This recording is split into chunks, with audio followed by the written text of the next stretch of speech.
1 week from today is the start of the Democratic National Convention. Presumptive Democratic nominee Joe Biden will not travel to Milwaukee to accept the party's nomination. Instead, he will do so from his home state of Delaware because of coronavirus concerns.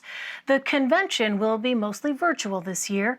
It was originally scheduled for July, but was postponed to August because of the pandemic. For more on this, I want to bring in Bill Glauber. He's a reporter for the Milwaukee Journal Sentinel. Bill, thanks very much for being with us. Thank you. What's the reaction?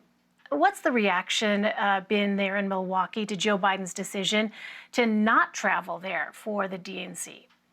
I think it was a slow motion roll here, so people did not really expect him to come here. This was sort of like the last gasp of a live convention.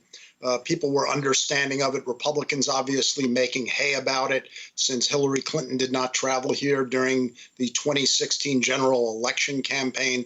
But really, it was, for all intents and purposes, people expected not much out of this convention as the pandemic rolled on. Disappointment, however. Well, what impact is this going to have on Milwaukee, as the regular convention would have brought in thousands of visitors and millions of dollars? We're not getting any of that, obviously. It was supposed to bring in 50,000 visitors.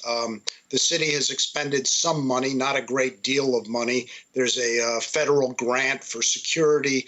The local organizing committee raised a lot of money locally. So all that money technically is down the drain in terms of a in-person convention.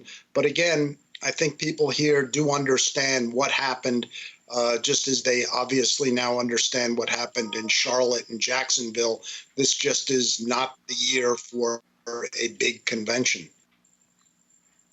Well, Bill, we've also learned that Vice President Mike Pence will travel to Wisconsin for a campaign appearance on the third day of the Democratic convention. So what's the significance of that?